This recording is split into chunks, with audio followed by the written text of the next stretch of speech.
This podcast is not affiliated with any Grand Lodge, and the ridiculous antics and opinions of the hosts and guests are their own and should be dismissed immediately.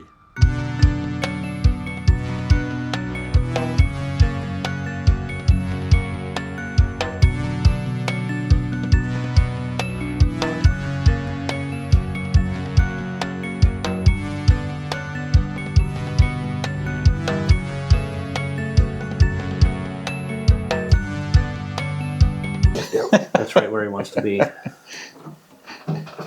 Good evening, and welcome to episode 34 of Studio 357 Masonic Podcast. How do you know it's evening? Maybe you could be listening in the morning time.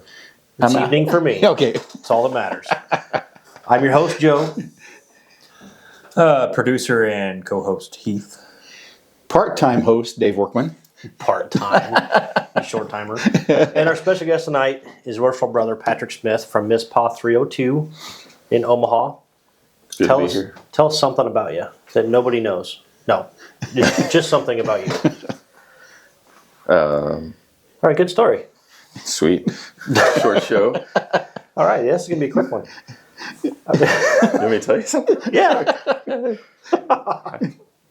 lot of people do know this, but I used to work at the Waffle House as a waiter for 3 years. And as part of that one time, my manager sent me undercover to the Bob Evans, not far from the Waffle House, to steal a menu. Really? So that he could compare prices, stay ahead of the competition. So he gave me $20. And Smartphones would have been handy right there, wouldn't it? yeah, this was, 1999? So must have been in the South. It was in Maryland. So they do Maryland. Waffle House in Maryland. So I've only been to Waffle House and Bob Evans in the South. yeah. Tennessee, Florida. Yeah. I went to, I think, Bob Evans in Tennessee when we were in Nashville. Yeah, Nashville, yeah. And then went to a Waffle House, too. I think I was in Florida. Yeah. Their pecan waffles I really like. They have a lot of good stuff. See, I told you, going off the rails is no big deal. Okay. Our fans are used to it. I guess you are one, aren't you? I am. I really do enjoy the show. I listen to every episode on my way to work or walking the dog or whatever. It's nice. I love There's I love what you guys are doing. What are you doing over there? You should leave the cork out of that. I am. We're talking about a bottle, not what you think. Okay. All right, do a quick shout out to our show sponsors. We have Homeward Handyman Services. Call Brother Michael for all your home improvement needs. We have bricksmasons.com, who really didn't want to be a sponsor, but they give us money, so we give them a commercial. And then we have the Insurance Center in Fremont and Elkhorn for all of your insurance needs. They have a Mason that works for them, but they are not Masons. They are super Mason friendly. Mason adjacent? Okay. They have Masons that work for them. What have we been up to the last couple months? Or last couple weeks? It feels like months since we've been in the studio. Had our meeting not last night, because it's not Friday. 2 days ago. Sorry to get you off track. It's weird to record on a Saturday. Yeah, kind of forgot it was Saturday. That's because you had drill today. It feels like a Friday. Yeah. I think that's about it the last couple of Meeting? weeks. Yeah. Yeah. Yeah, I made. We were supposed to have a visitor from Tennessee come up, and just scheduling didn't work out, and so we had a lodge coin that was just wasting away on the secretary's table. But we had a brother that recently made a trip. I guess technically out of the country, but still in the country. Yeah. Whatever. I don't even think he listens to the show, so whatever. He went to Puerto Rico because his grandma's health is failing. She's very old, according to him. And he was kind of in his feels, so I presented him with our lodge coin and said, when the time comes when you need your brothers, you take this out of your pocket and you remember that we all love you and we're here for you, and pick up the phone and call us. And he just turned on the waterworks, man. It was game on. That's what it's all about, though. Yeah, it is.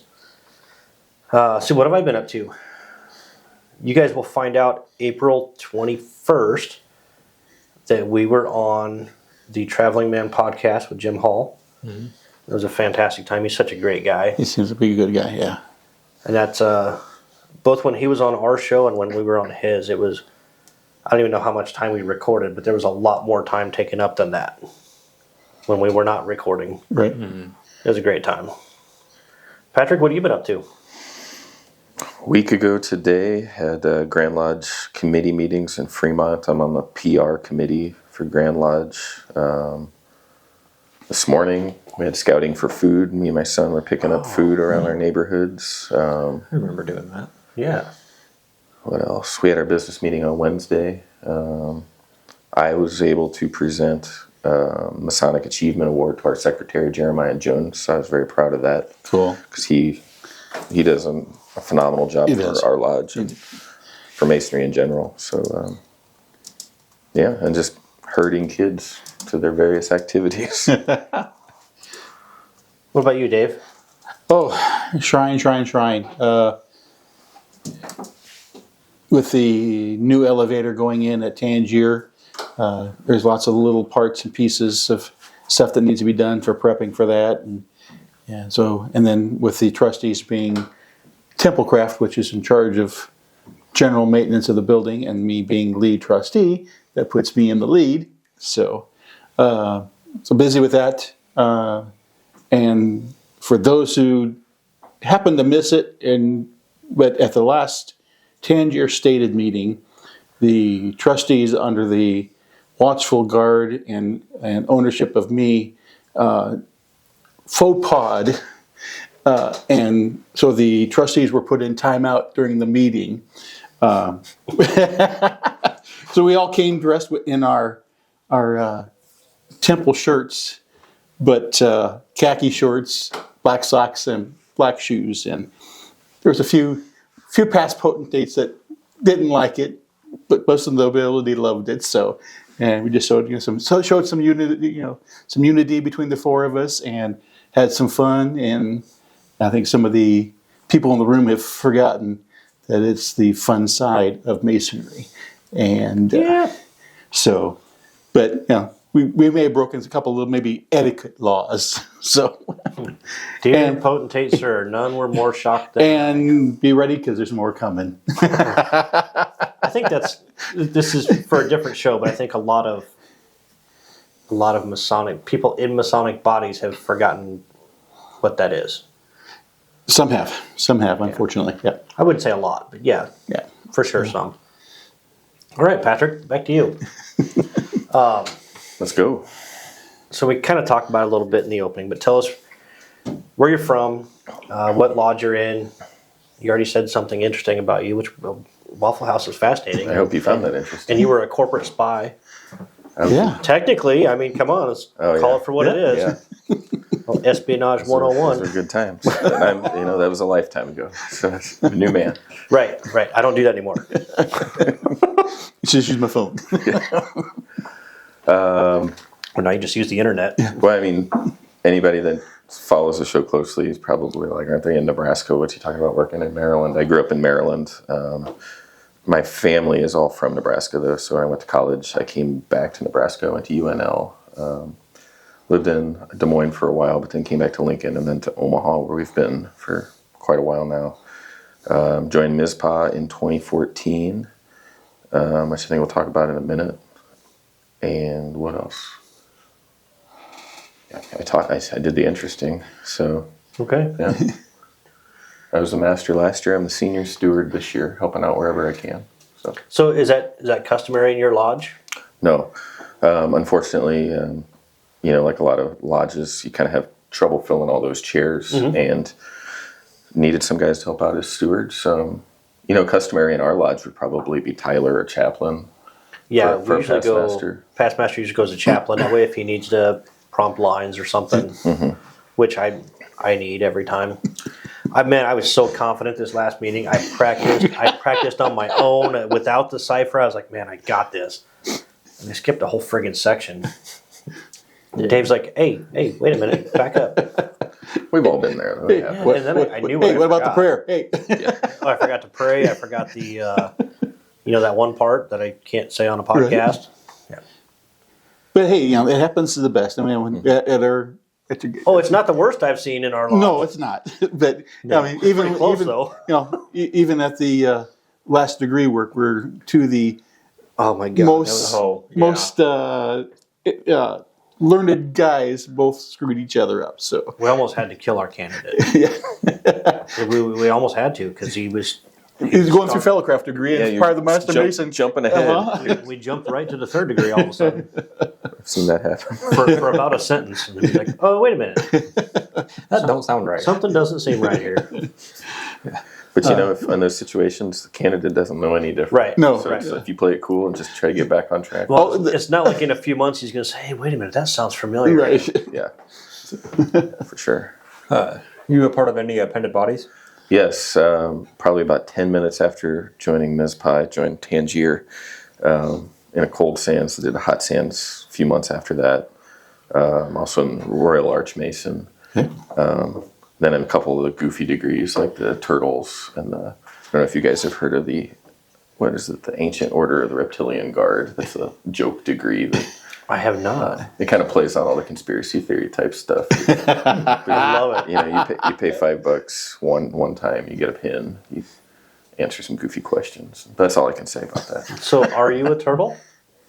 Bet your ass I am. My man. What brought you into Masonry, or who brought you into Masonry? So yeah, when we moved to Omaha in 2011, late 2011, I didn't know a lot of people, and I was kind of looking for, I want to get involved in something. And growing up, I was in scouts. I was always on team sports, football, lacrosse, things like that. I was kind of like looking up stuff, the Eagles, the Lions, stuff like that. Nothing was really, catching my fancy. And then, probably not coincidence, my uncle, Al Smith, who everybody's like, that's your uncle? Because, I'm about 2 feet taller than he is. As is everyone. Yeah. Hope he's listening. So I can get those little jabs in. But It's been a while since I've got that jab in on them. So well, you don't always see him when you come in the room. That's true. So, That's true. but he invited me to MISPA to check it out, and I liked what I saw. I liked the guys I met. Pretty quickly went through the degrees and joined the lodge, and so that's how I came to MISPA and Masonry. So So was it an hour or 2 hours after you were raised when Al presented you the petition for the shrine? I think did it was. he use a step stool to do it? I think it was kind of unspoken that it's like, because like Tyler Goodman's in MISPA and like Dean Stockman and okay. it's just like, so when this is all done, we're heading down to the shrine for a cold sands, right? And at that time, MISPA, after their meetings, would always go to Tangier, have a drink. Yeah. So I was very familiar. I had gone to other events there. So, I was like, yeah, I'm ready.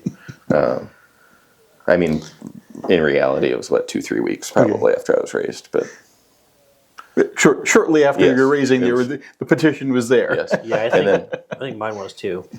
'Cause I joined to become a Shriner. Right. Mine was the next day. Was it really? Yeah. Yeah, because remember, I got raised, or no, it was 2 days. You got raised on a Thursday. No, it was the next day, because I got raised on a Thursday, and then I got in the shrine on that Friday. So I could go to yeah, we ceremonial had on that. Saturday. We had that little, because we squeezed him in before ceremonial. Oh, yes. Yeah. And Bill German and a couple of the other Devan members did it right there in the Devan's office. Yeah. Oh, but I pretty quickly joined the Mobile Nobles after that. And then I became the secretary for the Mobile Nobles for 3 or 4 years. Yeah. And then when our son was born, I used to have a much crazier work schedule, and my wife used to have a much crazier work schedule. And at that time, I just kind of was like, I got to step back a little bit and be dad. And then a few years after that, I changed jobs. She changed jobs. Life got a little more stable, and I was like, I'm ready to get more involved with the lodge and things. So you mentioned you grew up around Scouts. Did you get your Eagle? no, and that is one of my great regrets. Is it? You've probably, there's a phrase, perfume and gasoline or something. Yep, Once you turn 16, if you haven't gotten your Eagle, it is a real hard. Yep. Exhaust fumes and perfume. And I made it all the way to life, and Well, you got a life anyways. But how close was I? Probably pretty close if I just wouldn't have been a dumbass. And now I look back and I'm like, why didn't I finish that off? But I have great memories of scouting. Oh yeah, I mean, and whether you got your eagle or not, You got something out of yeah, it. scouting You know, so- teaches so much leadership. Yeah. So he's got his eagle before you started high school, right? Yeah, right. Because he wanted right to get it before. done before the girls and The fumes come into play. Yeah. and that kind of backfired because he's way too much of a car guy now, like more than me, and that's kind of a stupid level. I don't know what you're talking about. Yeah, But like scouting and getting your eagle is not a little bit like masonry. It's like you run into somebody else who's an Eagle Scout. It's like you immediately have that common ground, that bond, shared experience. Were you ever involved in OA? Yes, I was. You noticed the similarities? Yep. At the time, no, I had no idea what the hell was going on. But now I'm like, oh. yeah. When I was initiated, Dave's like, "Did any of that sound familiar?" I was like, "Yeah, like verbatim, almost. Like different setting, Yeah. a little bit different verbiage, but pretty much the same thing." A couple guards, a couple different knocks. Yeah. Yep. So Patrick, what? Let's see. Let's go with. What keeps me in masonry? Well, you were supposed to answer that already. Oh, I don't think he asked that. Did you ask that? What's that? What keeps me here? Oh, I didn't ask I may what have kept missed you it. here. I I just know who brought you and what what enticed you. Cut. Shut it down. No, Jim cut. Jim cut. You okay over there, Blake? Oh yeah. I brought a guest, Blake Ersch from Mizpah. He's waving into the video podcast. That's right. Nobody watches anyway. So I made a note about this because I talk about this sometimes, but I always mess it up. There's a part in the EA third section lecture. It talks about brotherly love, and there's a line that's not esoteric. Masonry conciliates true friendship among those who might otherwise have remained at a perpetual distance. And that probably best sums up what keeps me here, because meeting guys like you go to Grand Lodge, you just make friends. Right. Yeah. You go to the shrine, guys you never would have met in your life become your friends. Guys at Mizpah, some of my best friends now are guys 10 years ago I didn't even know they existed. Yeah. And I never even would have met them. Right. If I was just sitting at home, not getting out and doing something like masonry. So, and actually I want to tell a little story about that if I can. Please do. Absolutely. Yeah, So one of the pictures I sent you was me shaking hands with the recently installed master of Friendship Lodge in Portland, Oregon. That brother's name is Kevin Miller Conley. Look, everybody act natural. Blake's taking a picture of us. I'm always natural. So it was like 2 or 3. Kevin's wife was in grad school at Creighton, but they're from Oregon. Okay. They moved to Omaha temporarily while she's in grad school. He's a Mason in Oregon, but he's like, I want to find some brothers in Omaha. He just randomly walks into Mizpah one night, and like 2 hours later, we're having beers, having a great time, and it's like we've known him for years. Yeah. Over the next, I think he was here for about 1.5 years, 2 years before his wife finished her studies. They moved on, but he became a dual member of Mizpah. He's helping out with our degrees. He's coming to all our events. It's a great friendship. So then this past December, he's going to be installed as master of his lodge in Oregon. And it was probably in like June. Me and Dalton Cook are like, what if we just went to his installation? And like drinking beers. Oh, that's a good idea. Sure, whatever. And then the next day, it's like, no, what if we did? And like 5 of us booked plane tickets to Portland. Really? Nice. Went out to his installation. They have an amazing lodge room there. I'll just send you some pictures. They have the 3, 5, and 7 steps built into their lodge room to go up to a balcony. I might have seen pictures of that. There- I've seen a lodge like that. One of their brothers, or maybe it was another Mason in Oregon, like painted really intricate the ceiling, the celestial, heavens, and there's just like little Easter eggs throughout it, and beautiful lodge rooms. Cool. Great trip, great to support a brother. Again, if I'm not a Mason, I never meet him. We never take that trip. We never do something cool like that. So, Yeah, my entire friend group is Masons. Like, I don't really hang out with anybody that's not a Mason. We just, I mean, when they say you naturally seek each other out, it's kind of the way it is. It is, yeah. Yeah. Okay, now can I ask a question? Golly, whose show is this? His. Well, that's true. He texted earlier. He says, "I'm running late, but I'll be there." I said, "Well, I hope so. You are the show." Right. You guys can talk to each other. Do a one-off Yeah, but show. we do that all the time. That's true. We really don't like each other that much. You just put on a good face for it. Yeah, Yeah. yeah. Yeah, I actually can't stand Dave. So you're at the opposite that's side right. of the That's right. table. You're right. You know, Although I can do it for 2 hours. I've been, been absent from here for a while. So I'm starting to like him again a little bit, but it's okay. Dude, you're always welcome with my dog when you come here, though. I know it. Yeah. She goes literally apeshit when Dave comes in. Or Dave will come in the backyard and she, with 2 torn ACLs, she will full sprint. Yes. And you're like, I know she's too fat to stop. So, anyways, who's been one of the most influential Masons in your life? Can I name 2? You can name 7 if you want. Okay. Well, I mean, I might name 7. Okay, 2 mean- sounds good. 2. We don't want to be here all night. I mentioned Dalton. Dalton Cook is continually influential to me which seems kind of weird because he's almost 10 years younger than me, but he's a past master in Mizpah. He's just he's pushing me in a good way. Hey, we should try this. You should do this. You should. What if we did this? And I'm bouncing ideas off of him all the time for things that don't require a vote. He's just like, let's just do it. Like, we don't need to ask permission. This is our lodge. Let's, install this camera or improve this or do whatever. And so that's I'm more of a, well, is everybody going to be okay with this? And he's like, let's just do it. So that's kind of rubbed off on me in a good way where, just take action, as long as you're doing something positive. Yeah. But another guy I wanted to mention was the late worshipful brother, Don Kemper. He's a Mizpah brother who I will never forget. He did my EA charge. And if you're familiar with the EA charge, there's a part in there that it talks about country and the flag and things like that. Don Kemper is a World War II vet. And also EA charge, a lot of guys read that because it's a really long charge. It's hard to remember. He had it memorized, and he's a World War II vet, was in the Battle of the Bulge. He's doing my EA charge in 2014. When he gets to that part with the flag, it was very emotional for him, which in turn is very emotional for me. Because at that point of your initiation, you're kind of emotional anyways. Yeah.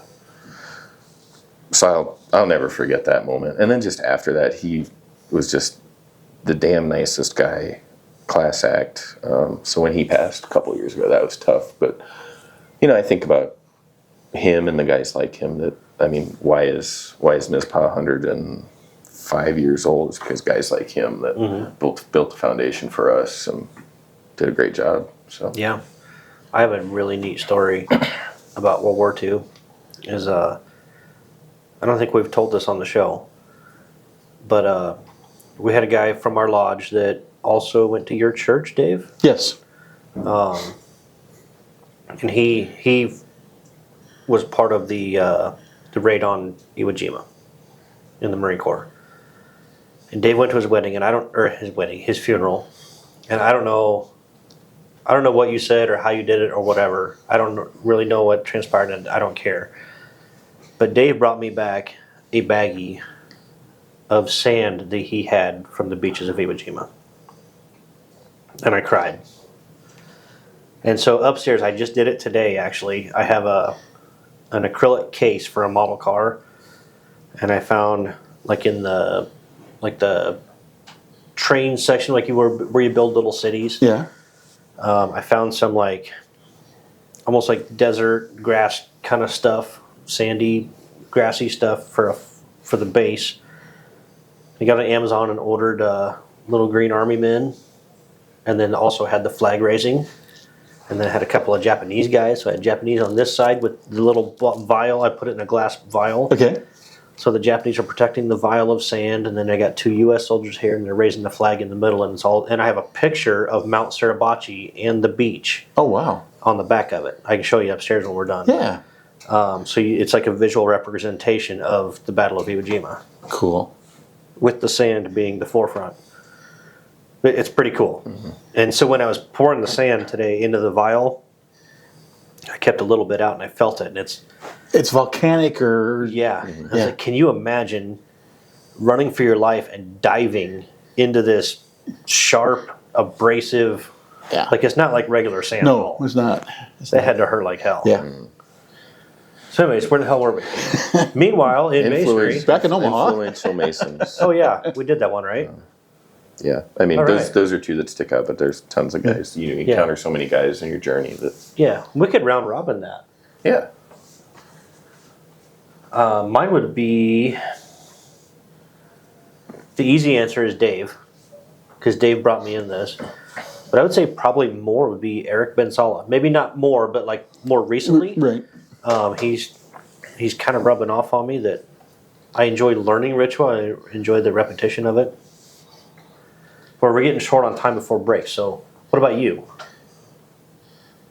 I have to say, probably watching you actually like starting to enjoy masonry again, and hopefully getting me more. I mean, I'm excited about masonry anyway, but getting me more excited for my potential year coming up as master. Yeah.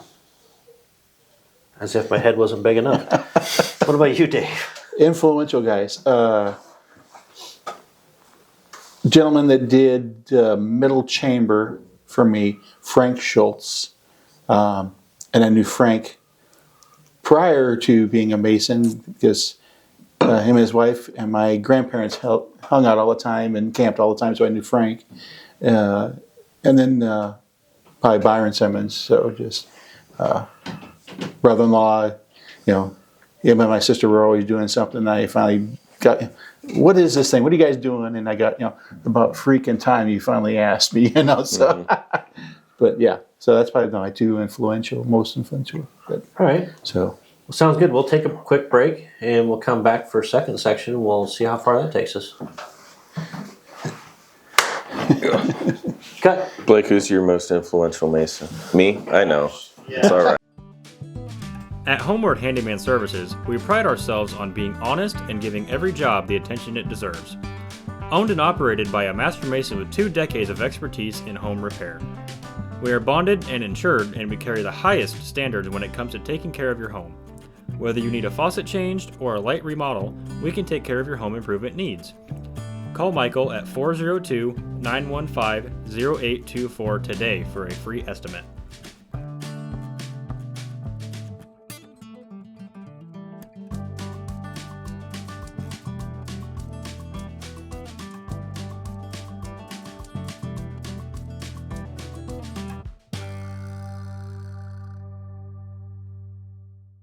Nailed it. Yeah. And we're back We're back. for second section. Oh yeah. That makes it sound like a degree, doesn't it? Yeah. It does, yeah. All right. We'll keep it. What is your usual vocation, and has that helped you navigate your Masonic career or vice versa? So I am in communications, marketing, PR, kind of all of the above. I work for one of the health systems in town, which shall remain nameless at the moment. But I do a lot of internal communications. So when our HR department has to get out a message about benefits and that kind of stuff, very exciting, high level. Right. I mean, you can just feel. Well, there is an art form to that, though, because I've seen a lot of internal communications at places I work that are like, hey, get your shit done. But I would imagine you're a little more professional than that. Try to be a little more persuasive. But I also I do some external things, which is writing things for our website, doing social media, working with the media, TV stations, newspapers. If we have something going on in our health system that's newsworthy, I felt like there's something else I was going to say there, but So are you the guy on TV? no. But I help the guy on TV get on TV. Actually, we have people in our department they do that full time, but I'm kind of like, if they're out, I can pick up the slack and help out with that. That has lent itself very well to the lodge because I don't know, I'm not going to say I'm like great at social media, but I'm not hesitant to like, oh, that looked interesting. I'll take a pic at the lodge. That was cool. I'll take a picture. I'll post it. I would say you're better than average. I would hope so. Yeah. Yeah. I mean, by far. I'm impressed by your social media presence. But also, Have you ever thought about helping out a podcast with social media? No. So I am on the Grand Lodge PR committee, and one of our initiatives this year is to just help lodges if they're trying to establish a social media presence, if they're trying to establish a website, or if they have an event which is newsworthy. Depending on, in Omaha, the bar for what's newsworthy is going to be different than Right. outstate. Your pancake breakfast in Omaha is not, the TV station's not coming to that. But outstate, there could be some potential that, we could get on the media.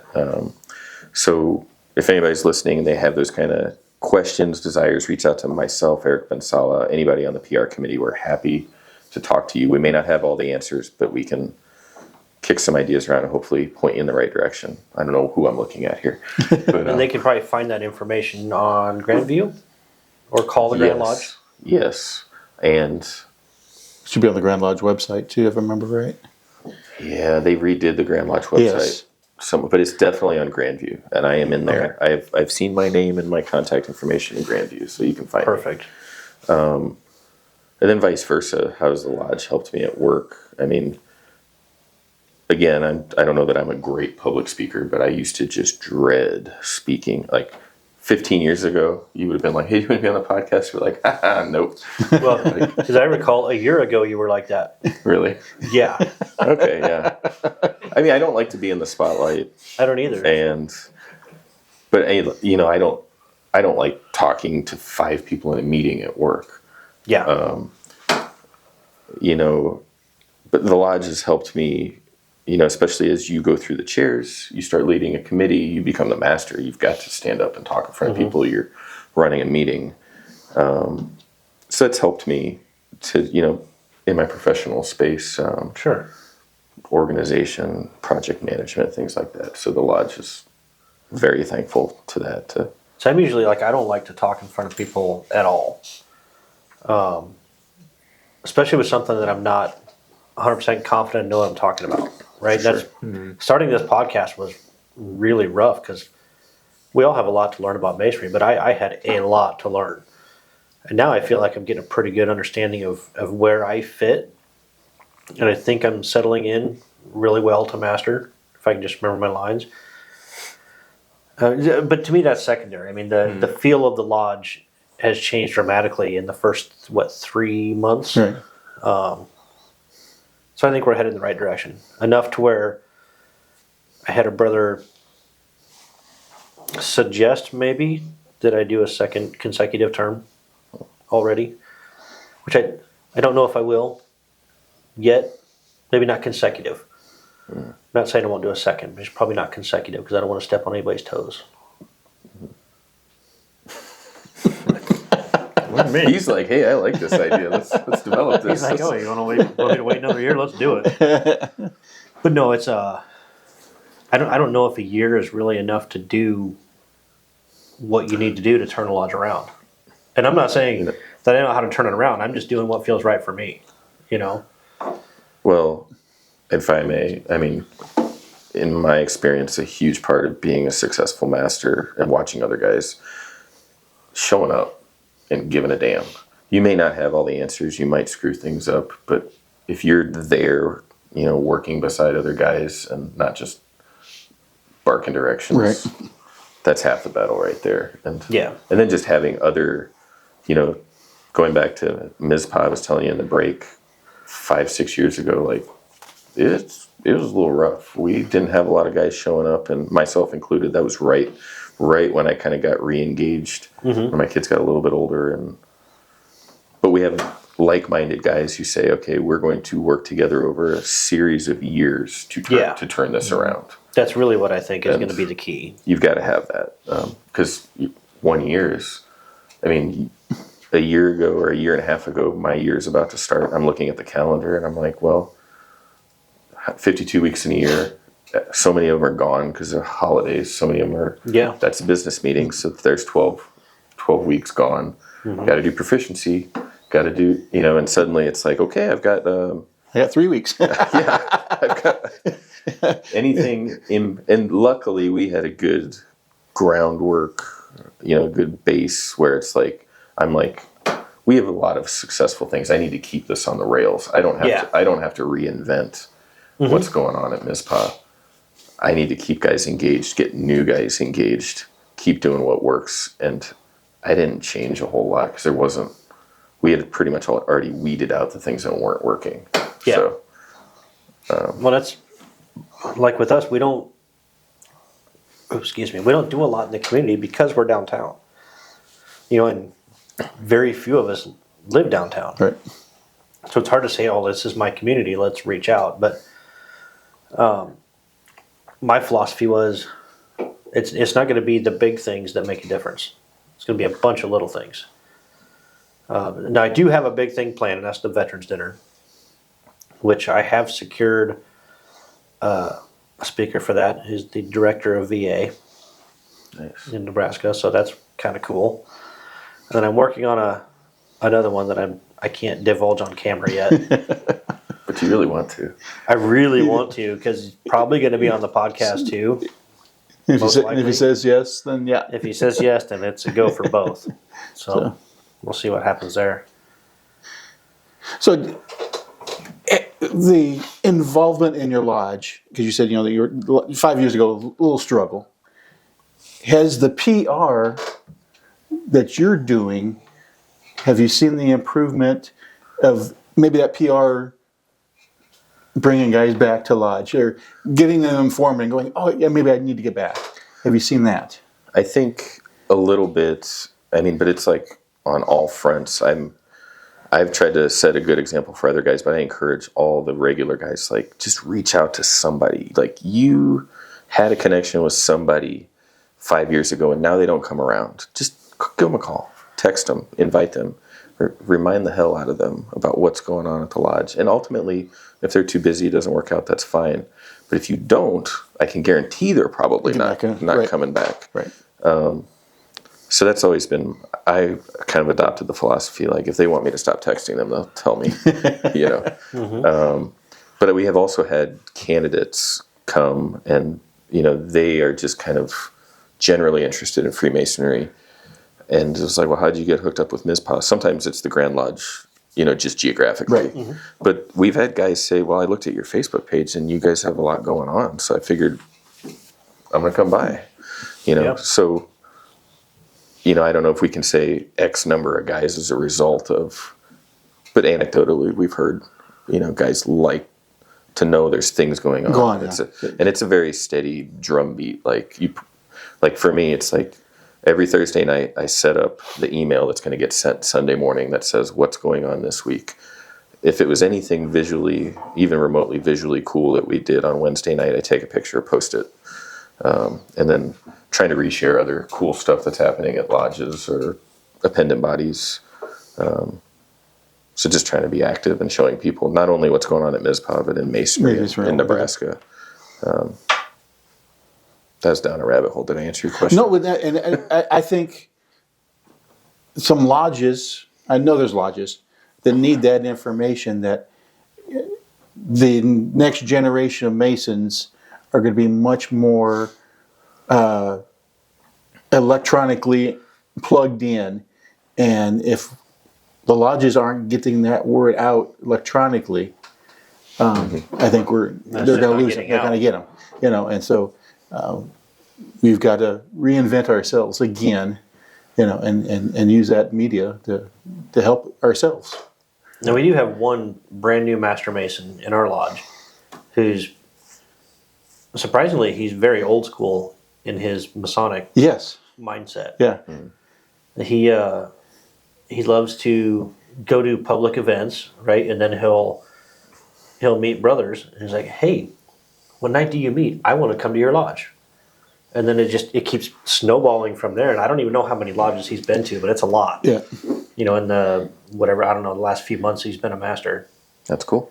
He always comes back and usually at the next business meeting, he'll either kind of report what he did, or somebody from that lodge will be visiting us. Then I have a larger audience when I screw up my rhymes. It's all good. No, But that's cool because that Yeah. can hopefully like build on itself because he's getting out there and right. you know, I mean, I've started, you know, so for instance, in our Cub Scout den, one of the dads, they just joined our Cub Scout pack, and I see this guy wearing a Masonic tie. I'm like, what? And I go up and talk to him. He's a member of Papillion Lodge, John Walls. And I mean, now I've only known this guy like 2 months, but it's like we're good buddies. And I invited him. He's probably coming to NISPA on Wednesday. A bunch of us are going to try to get EA Challenge coins. And I said, come sit on the sideline and heckle me while I go for this. And he said, I'll probably be there. So That's cool. So hopefully, and I live pretty close to Papillion Lodge, so I told myself I need to get over there and just sit on their sideline and support them. So, Yeah. So hopefully these things build on themselves as guys travel and, you know, showcase the fraternity, I guess. Whose turn is it? My turn? I think so. Okay, it is now. So what about your non-Masonic activities? So we know you're in Scouts, Cub Scouts, Yeah. not Real Scouts, just Cub Scouts. Just Cub No, I'm Scouts. Just kidding. Yeah, my son's in Cub Scouts. I kind of got voluntold to be the den leader the first year, and then that rolled into the second year. The third year, I was able to shake that off because I was like, I'm going to be master of my lodge, and I'm not. Nice. That's usually unshakable. I am not leading these little heathens this year. How old is he? He's 8. So he's you got a couple he's years finishing left. up Wolf. But now sounds like in the fall I'll be leading the bear den. Yeah. This is fine. I've got time to figure it out now. And And the cool thing is, And then you can follow your Cub Master. actually, the Cub Master has kids who are younger than mine, so he's like locked. Okay. He's locked in. I'm like, that's yours. once he crosses over, the boys do all the work, and you're just there to make sure they don't That's die. true. That's true. Like we did all the own cooking. Byron and I and Dave did all the cooking for the adults, and it's usually for like 20. around 20 people, 20 to 30, depending on the event. But that was all we did, man. We cooked, we hung out by the fire, and made sure the boys didn't die. Yeah. That was our job, and improved their menus Yeah. because they would have hot dogs and ramen every month if we let them. And Byron, we let them do it once a year. Yeah. You'd have hot dogs and ramen once a year. There were so many Dutch oven pizzas though. What did you guys make one time in Dutch oven? It was like bananas and so I don't remember what it was. I didn't do that because I hate bananas. What was it? It was a something taco. Oh, we made spaghetti tacos. We were young and dumb. Sounds like what a bunch of It was gross. 13-year-olds would eat. Yeah. Yeah, Yeah. Yeah. But yeah, outside of Scouts, not a lot of free time because my daughter's a swimmer. Always taking her somewhere to swim for practice or swim meets. Yeah. So she do several events? Yeah, she swims all the 4 events. Really? Yeah. Wow. She's not too bad. But so occasionally there's even like longer travel. We've been to Sioux Falls and Des Moines for meets. And if I get a spare free moment, I like to ride my bike. I like to hike. And that's about it. But I used to like all that stuff until my body started breaking, and I was like, "Yeah, it's just not that enjoyable anymore." It's my own fault because I went too hard when I was young. So how did you get involved as the PR guy for Grand Lodge? so 2-3 years ago, I was at Grand Lodge and I went to the membership lunch. And you end up sitting by somebody you don't know. And I asked this guy, "Hey, can I take this seat?" It's Russ Reno, past Grandmaster. That's where I'm gonna start. Yep. Super nice guy. He starts chatting me up. He's asking me about my background. He was on the PR committee at the time, and he's kind of emeritus now. But he's also the former spokesman for Lincoln Electric System in Lincoln, so we had a lot of common background. And before I knew it, he was like, "Well, you're on the committee." And at the time, I was like, "No, I'm not." And I didn't really do a whole lot that year. And then I think it was the next year. And then I got to know Eric Mansala pretty well because he's coming to Mizpah. We're going to Mercer things, and he's on the committee as well. But this year, they're just like, "Guess what? You're chairman." I'm like, "All right, I guess I am." But yeah, I just sat down at the wrong table at lunch one time, and here I am. It was fun to see you bounce around at Angel Communications, though. Yeah. Just Yeah. because, what do you mean? I mean, you were just like there's just shit happening, and then here's Patrick scurrying across the floor with his camera. Oh, yeah. I'm They're gonna get that shot. Pensala's like, here, take this camera and just film everything. Yeah, I'm like, it was okay. great. Okay. Got my steps in. Yeah, by like 9 o'clock in the morning. What kind of a fellowship does Mercer do? Miss Bob. I'm sorry. Yes. Yeah. That's all right. Dave's old. His memory's not. Right. No, you were just talking about Mercer. So Yeah. It's right here. Sorry. So we have. Are we done with this guy yet? Sick the dogs out. What do we do, Blake? So every month before our business meeting, we have a potluck. So actually, the very first time I walked into Mizpah was a potluck, and it's cool because, and we like to consider ourselves a family-friendly lodge. So our potluck is bring your spouses, bring your friends, bring your kids. It's a potluck, so plenty of food, and that's just a really nice. Even a lot of wives come to that. Sometimes I bring my kids, other guys bring their kids. It's just a nice people catching up with each other. That's a really great fellowship thing, and I think especially for a new person to walk through the door and see that, and it's like, oh, it's not a bunch of grumpy old guys, I think it kind of immediately breaks their That scenario. preconceived notion of what Masonry is. I think I mentioned after our meetings, we're not in a big hurry to go home. Some guys got to go, but it's like, let's go out to the dining room. Let's have a drink. Let's just chill out and talk about what's going on. Sometimes we'll stay afterwards. And last week we stayed after a business meeting, and we're practicing ritual because we're going to try to get these EA coins this coming week. But it's cool because you'll see in our basement, there's 3 guys hanging out down there having a beer. There's a couple guys in the dining room, a couple guys in the kitchen, just all organically just enjoying each other's company. We have an annual camp out that we started a couple years ago. We're doing that again this year. That's a great time. 2 nights. This year it's at Two Rivers State Recreation Area in the cabooses. when do you guys do that? This year it is the last weekend in April. Oh, so it's coming up. It's coming up. But, we get steaks, get drinks, Did you guys do the caboose last year? Last year we went to Platte River. Okay.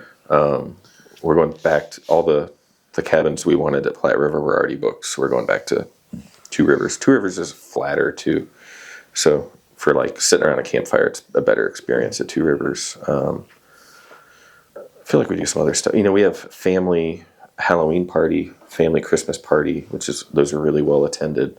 So there are, the camp out's pretty much just the guys. Right. It's a guys fellowship thing. And after the meetings, usually that's just the guys, but we have these family things too. And so it's a good mix of fellowship for everybody. And I don't know, I think it works for us. Good. Yeah. Each lodge has got to find what works for them. So yeah. Mm-hmm. Yeah, we're actually our brand new Master Mason. So we did a guys camp out every year, usually in the fall, and we would take my camper, and he had a camper, and one of our other brothers has a camper, and we'd just take 8 to 15 of us out to a state park, and we'd camp for the weekend and drink too much alcohol and eat a lot of food we weren't supposed to eat. And now I'm selling my camper. He sold his camper, and we can't all stay in Jason's camper because it only sleeps 4. So Tyson went this is his first year, last fall, and he was like, this is a blast. Like, this is a lot of fun, so we can't let this die. So he took it upon himself. Like, now it started out as a friend thing, and now it's a lodge thing. Mm-hmm. So what we're doing in October, because it's off of peak season, we're getting 2 of the, is it the 4-bedroom cabins or the treetop cabins? I think the 4-bedroom. Mm-hmm. Where at? At Mahoney. Oh, nice. So we're getting 2 next door to each other. So I got to make sure I bring enough firewood for 2 fireplaces and 2 fire pits. But no, we're gonna take a bunch of games out, and it's gonna be the same thing. We'll have a menu. The only difference is everybody will we'll pay ahead of time or whatever, and then I'm sure Dave and I will do the cooking, and we'll just sit around and they have satellite TV. If it's hot or cold, they've got heating and air conditioning, so it'll be comfortable. A lot more comfortable than the campers. Yeah. Yeah. I don't know. That camper got like a meat locker. Or a sausage factory. Right. Yeah. He would turn the thermostat down to 60 degrees and walk away. You'd wake up in the morning and there'd be frost on your nose. On your sausage.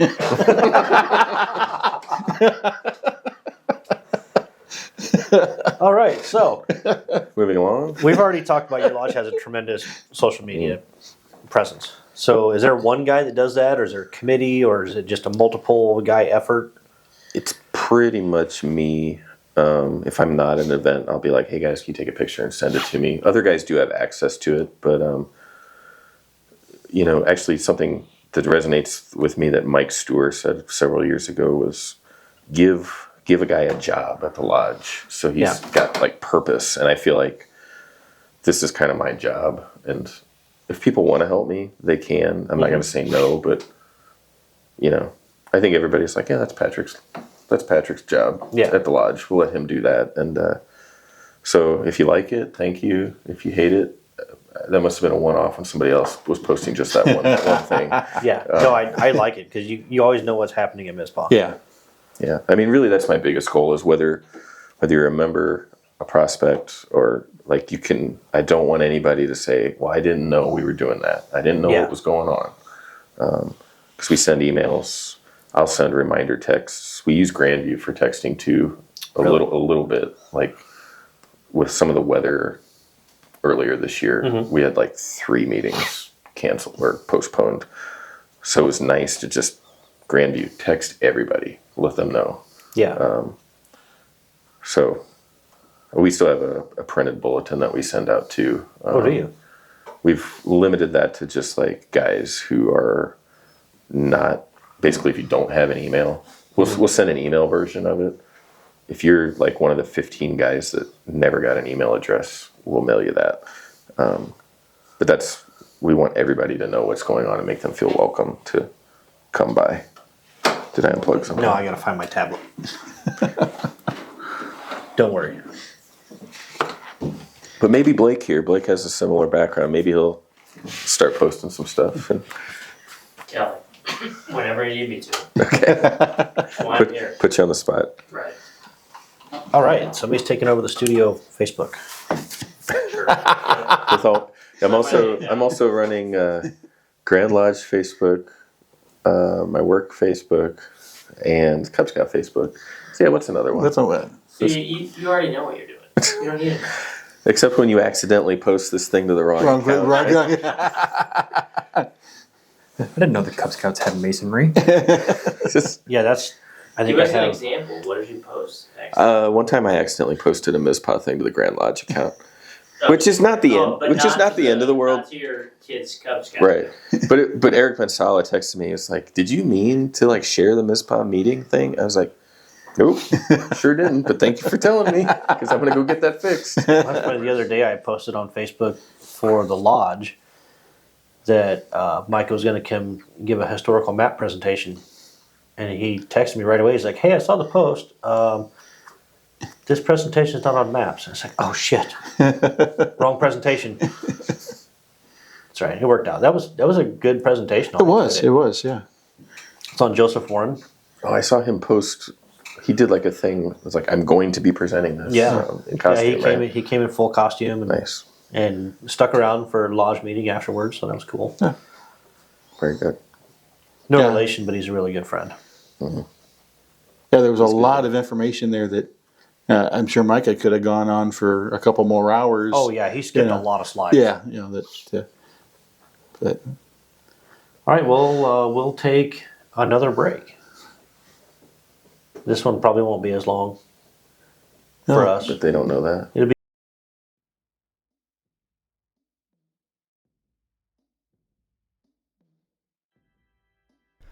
Your one-stop Masonic marketplace. You are the hero of this journey. We want to proudly stand behind you every step of the way. We want to enable you to go the extra mile in your Masonic travels. We want you to look your very best on every occasion. Investing in high-quality regalia shouldn't be a burden. We know you want to be better. We know you want to make a difference. We don't think you should compromise. Be your best. Visit bricksmasons.com today.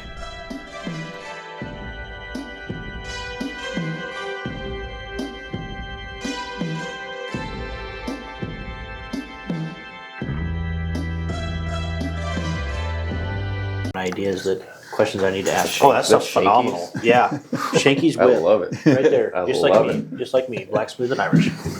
And that's how we're coming in. Welcome back. Black, smooth, and Irish, and we're back. Well, I'm at least Irish. I'm only black from the waist down. Smooth up here. Yes, smooth on the head, not on the face right now. Your mom asked me what I did after I shaved this morning. I said, "Oh, I didn't shave." She says, "Yeah, I know." That was a hint Uh-huh. that I didn't catch. Is it getting warm down here? Is it the shot of that pecan whiskey? Which one? Yes. All right, so we're gonna jump right back into questions. Where's Full Brother Dave? So, we've kind of mentioned that, our lodge is located in the downtown area, so we don't really have a per se community right around us other than a few apartments and so forth. But where you guys are located, you're right dead center in this nice neighborhood of Omaha. And you guys have got a beautiful mural on the back of the building, portraying some of the neighborhood stuff within there. So tell me, how does that really play in to the community with your guys' presence as you are right there? Yeah, it's kind of a cool story. So we had kind of been involved with the area around us before that, but it's kind of false starts and things. We donate some money to there's a school just south of us, but sometimes they didn't want anything to do with us. And fast forward to 2021 or two, and we had just gotten our west wall needed some work. We got it, we got some brickwork done and stuff, and then we painted this wall white.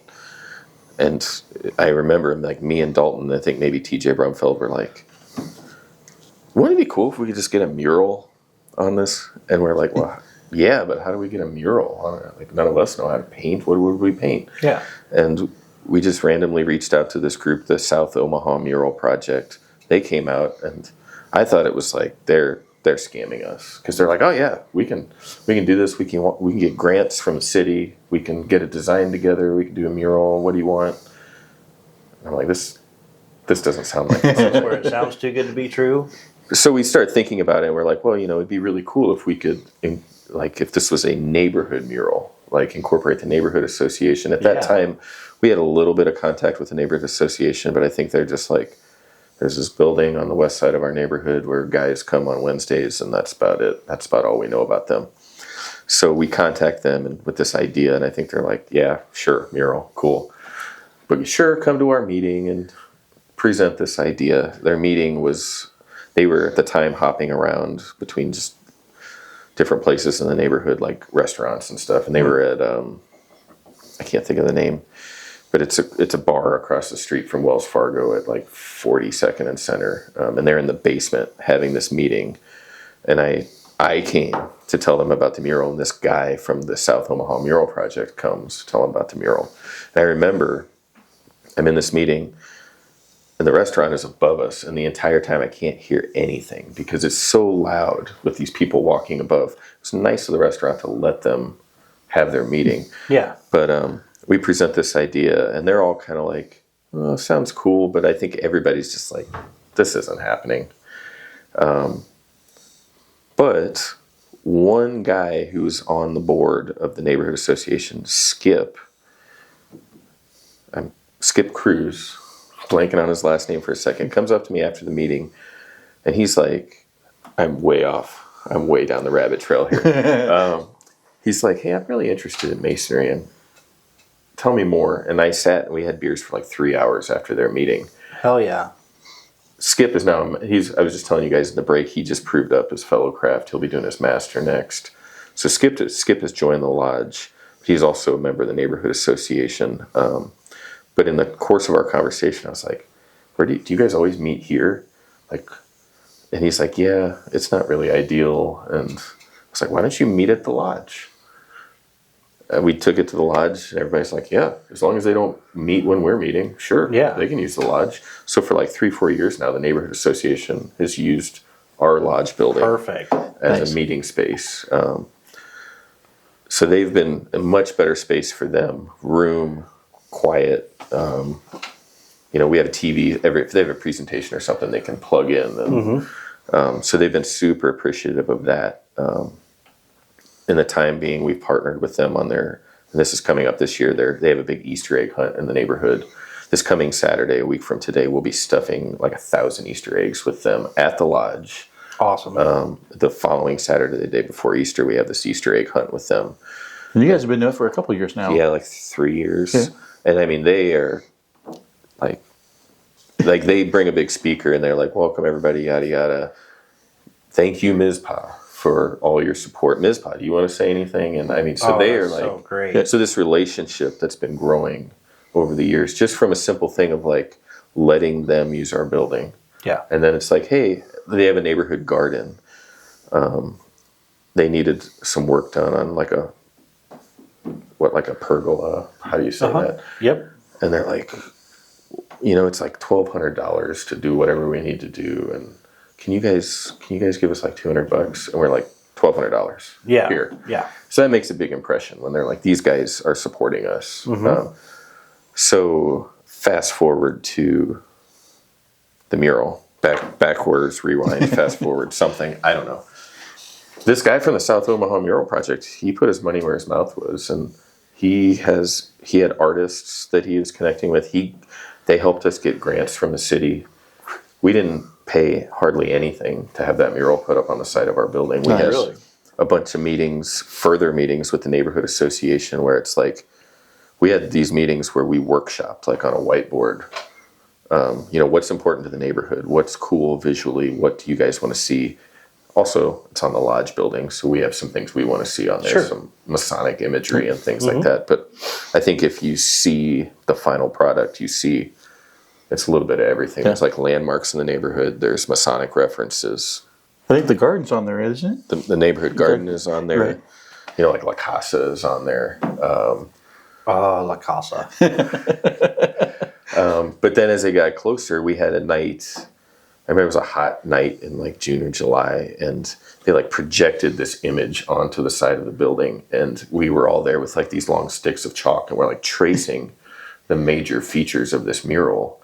So then the artists came in after that, and they did like paint outlines.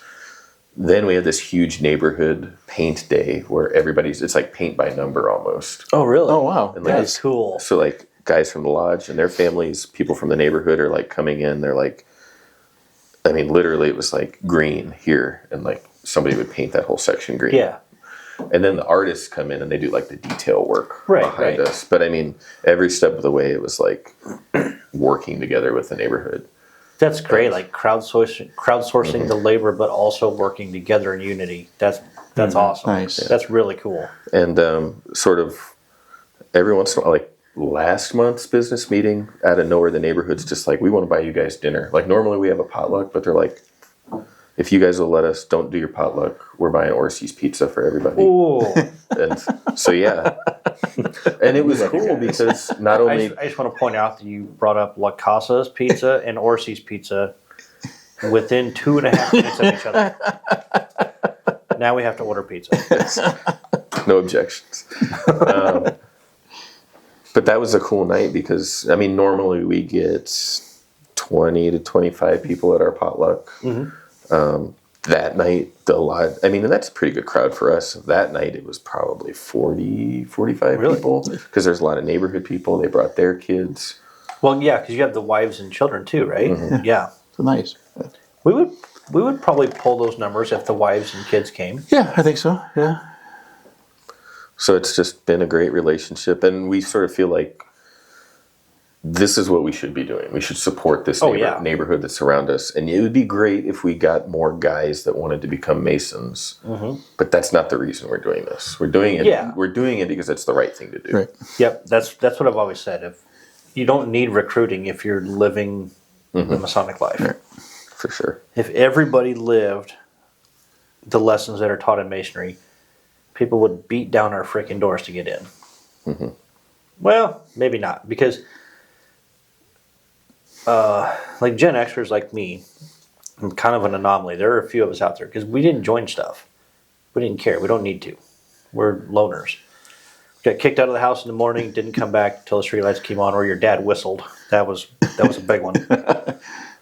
But I do think the younger generation, like they want to give back. They want to, especially after COVID, they want to feel like they're getting something done. I think Masonry could offer that. So if we're not on social media and we're not out in the community, I think, and you guys do a great job of it, but I think if we're not out there, we're not cashing in on an easy paycheck. You know, not that it's about the money. That was a euphemism. Don't send emails. If you do, send it to Dave Workman. But do send checks. Yeah, do send checks. Yeah, that's fine. Sorry. But yeah, absolutely. I think people, a lot of people want to be a part of something, and they want to be a part of something bigger than themselves.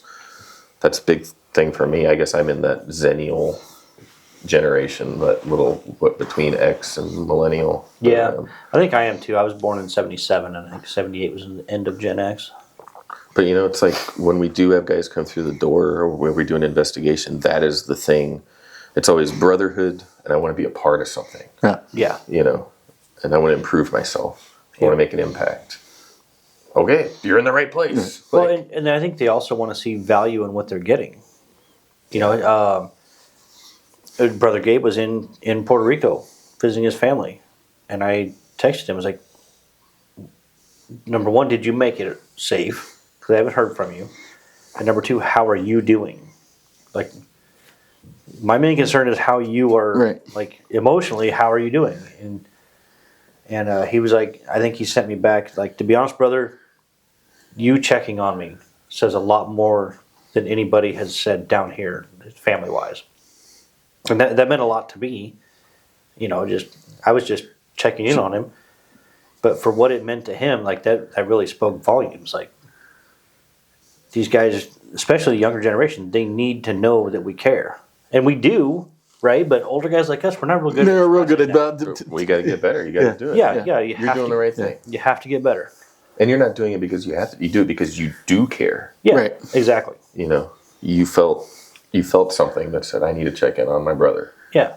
And Yep. Yeah. And while I give him a hard time because Brother Jim Gill's love language is giving everybody a hard time, I would feel bad if he didn't give me a hard time.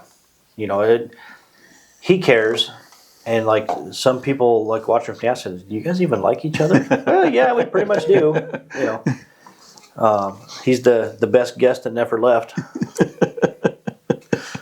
That's just I just wanted to include you on this episode, Jim. Sorry. He's like a stray cat. He is. Yeah. Like we fed him once, and now he just never goes away. Oh, I did mean that. Sorry, Jim. Sorry, I'm not sorry. But you do see, I'm here and he's not. So Right. Quick random Jim Gill story. Yeah. The other night, this Is week. it scathing? No, it's just, but it's like a cool masonry thing. Maybe not that cool, but to me it was like, took my daughter, dropped her off at swim practice at Montclair Community Center, which is right next door to West Omaha Masonic Center. And I look at the parking lot. Home of Lodge Number 1 is the oldest lodge in Nebraska. I had not heard that. I have heard that about 5,000 times. You're welcome, Jim. I look in the parking lot. I'm like, there are a lot of cars in here tonight. Yeah. I wonder. And I saw his car, so I texted him. I was like, "Are you guys doing something tonight?" He's like, "Yeah, we're doing proficiency for opening and the 3 degrees and closing." And he's like, "Why?" I'm like, "Well, I'm staring at your lodge building right now and I have nothing to do for the next 90 minutes." He said, Hell yeah. He said, "Come on over." And I just walked in. I just hung out with them while they worked on proficiency. Great guys over there. Yeah, They really are. It was cool. But again, the fraternity. Yep. I'd be sitting in my car doing nothing for 90 minutes if I didn't know these guys. You know? Yeah. And, you know, Jim's obviously a good friend of ours, and we would have never met each other, not only masonry, but this show. You know, he was like you, one of the first fans. I think you, Jim, Brother Garmin. There's another Luke Andreessen. Yeah, I mean, there's less than 10 people that were like they've been with us from the beginning, and you guys are one of the 10. And that means a lot to me. Number one, we worked on you for over a year to get you on the show. Yeah, I blame my wife. She's. Oh yeah, I always, of course, blame somebody else. That's what I would do. She's always got me running somewhere. No, I definitely know. One, you have 2 young kids, so right, 2. Yeah, They're getting older. My daughter got a job today. what? And I'm just like, Where at? I don't want to give too many personal details. Oh yeah. Is But, it fast food? No, Oh. she'll be teaching swim lessons at one of the swim schools in town. Okay. Well, I can't be the random guy. If it was fast food, she had to come home and say, "Dad, you wouldn't believe what this one guy in the drive-thru did today." I would believe it. I used to work at the Waffle House. I would believe it. I've been known to do that kind of thing to friends' children. Where were we? We were talking about community. So yeah, good relationship. Yes. So has that helped build camaraderie with the brethren? Like, does everybody kind of get on board with doing that stuff, or just some guys like, that's not my thing? You know, I think for everything we do, there's guys that are there's guys that are into ritual. There are guys that they love the neighborhood stuff. Something I haven't talked about, we have this monthly meeting we call Grow. Yeah. Where we have, I mean, it's a lot of times it's almost like, I mean, you can call it therapy if you want. Sometimes we use this YouTube series called Cinema Therapy, where they like watch popular movies and they talk about, you know, like how is Captain America showing leadership here, and Oh yeah. or like masculinity or vulnerability. There are some guys in the lodge, they're like, that's not really my thing, Yeah. and that's cool, Oh yeah. you know. But you're coming to other stuff. We love to see you. And some guys like me, I'm just happy to be here. I love it all. So back to your question, the neighborhood, I think it does give us a shared purpose, because it's like, that is the thing. That's one of the things. This is bigger than just us. Yeah. So it's like, we need help with this neighborhood event. You usually see a pretty good turnout because guys want to serve. You know, they want to make a difference. So Yeah, that's again, they want to get the value out of their membership. That's what I've told the younger guys is, don't be afraid to tell your lodge what you need from them. absolutely. That's probably the biggest advice I could give a newer Mason. Like, if you need something that the lodge isn't giving you, speak up. And if you've got an idea, I mean, Dalton, who I've mentioned a couple times, he probably has a list somewhere of all the stupid ideas Patrick has texted me. But that's okay, because we're in this together. We want to make the lodge better. We want this to be a good experience. So not every idea is going to be a home run. Right. But it can, you know, there are some decent ideas in there. Well, and even if an idea is stupid, like, hey, I don't agree with it, but let's try it. Right. You know, I'm not the smartest guy in the world. I mean, unless obviously. it's a really bad idea, like, what's the worst thing that's going to happen? Yeah. Nobody comes and we don't do it again. Right. As long as you don't lose a much of the lodge's money, Yeah. you know, you're good. All right, so new guys, if you've got ideas, things you want to do, things you want to try, just throw it out there. Right. absolutely. You know, Tyson would love to start up a gaming group, you know, and, you know, not everybody is a gamer, but if you don't throw it out there, you're not going to know who is and who isn't.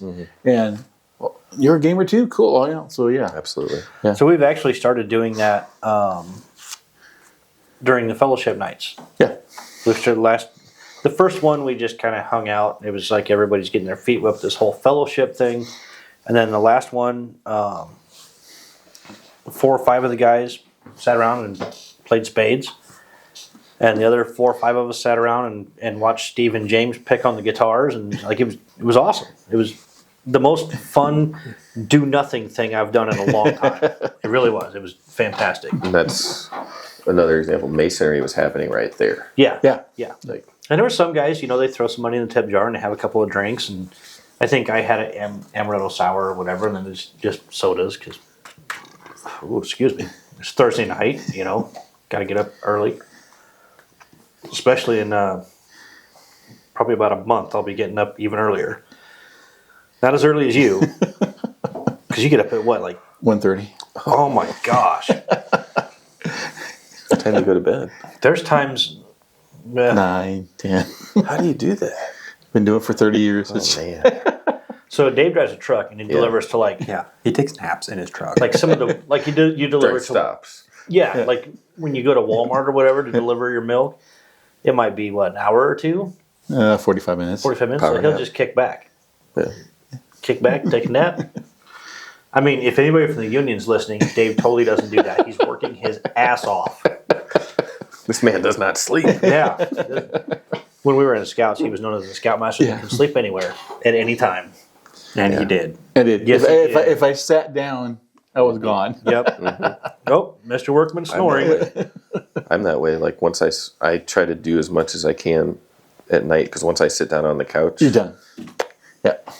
all bets are off. Yeah. That's me on the weekends, like on Saturday afternoon. If I sit down and kick my feet up on the recliner, done.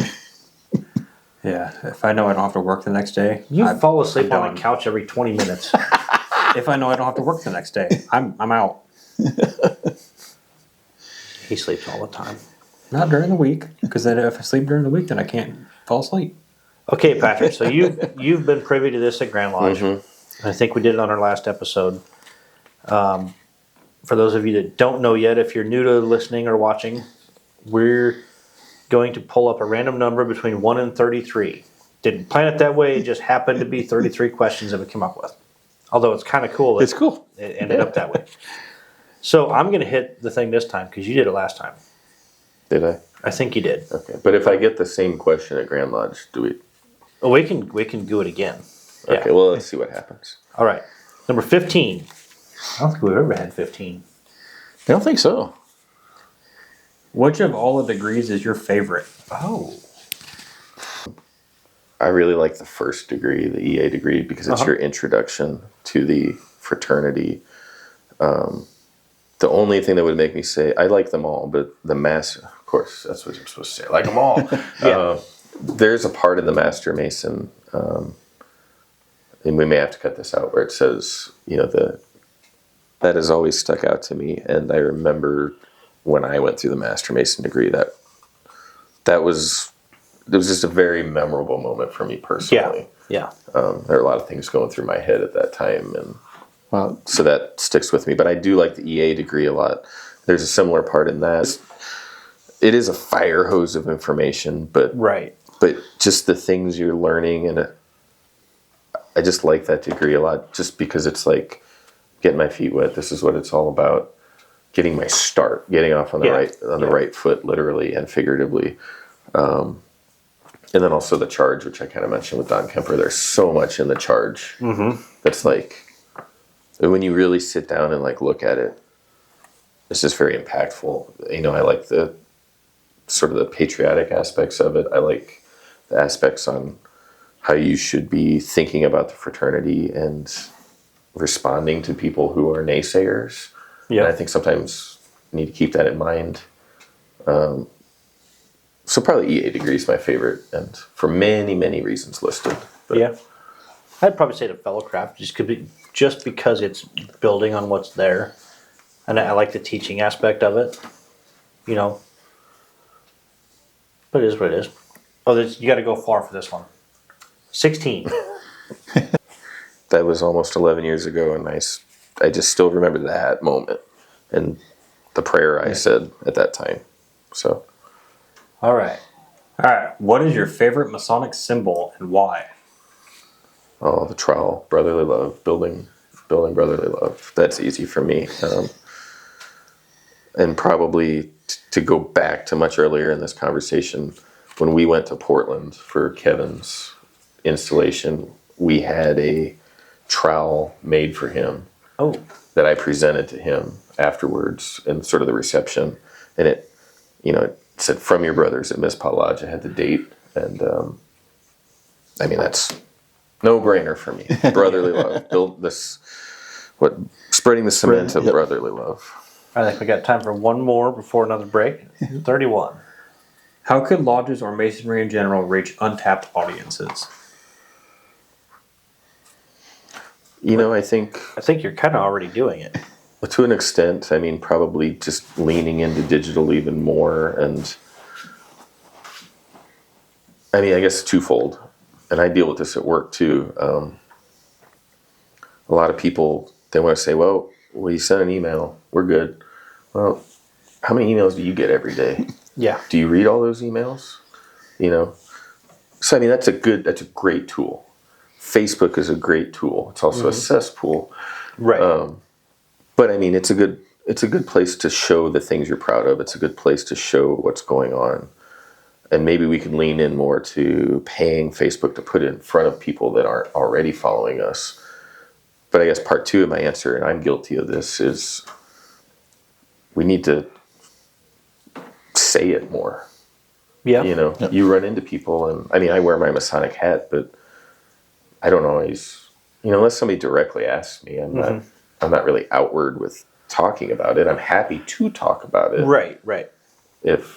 But I mean, we all need to be probably better ambassadors, because you can post on Facebook and send emails all day long. But what really you do bring guys into the lodge that way because they have that personal interest. Yeah. But what really brings guys in, like I've known Blake for 10 years. We used to work together. Mm-hmm. That personal connection. Personal interaction. You're bringing in your friends, your family members. They see there's something about him and what he's doing, what they're all doing that's special and that's inspiring me, and I'm curious. Yeah. I want to know more. I want to go check it out. So, twofold answer there. Perfect. And we can express visually and verbally so much more passionately than we can on a electronic type of thing. Absolutely. So, Yeah. Well, like the conversation we're having here is so,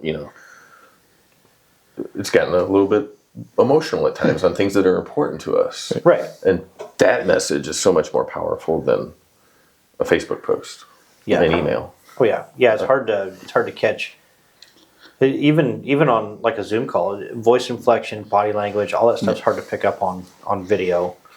But you guys, if you do watch it, some of it's probably still hard to pick up on. But yeah, we've hit on a little bit on some pretty deep subjects tonight. But we're going to take a quick break, and we're going to come back and wrap this sucker up. Bye, Felicia. I don't know who Felicia is, but thanks for watching. nobody wants her around.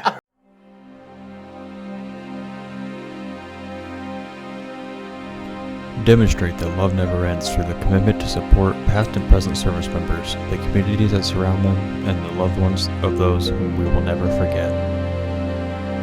Visit deganpage.org for more information.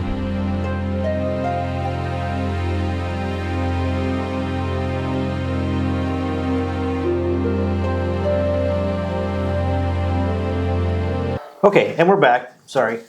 We're going to jump right into our open discussion section with the relationship between scouting and masonry, which actually all four of us we're pretty well versed on that, I would say. Yeah. So what's your take on that, Patrick?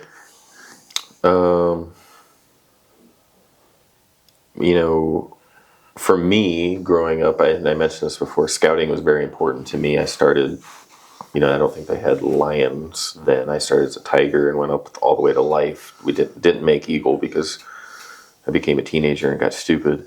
But, As did most of us. that combination of you're learning life skills, you're learning relationship skills, you're learning how to be a man. Yeah. You're learning how to treat people. You're learning how to take care of your own crap. Uh-huh. How to be accountable. Yes. How to be a leader. Yeah.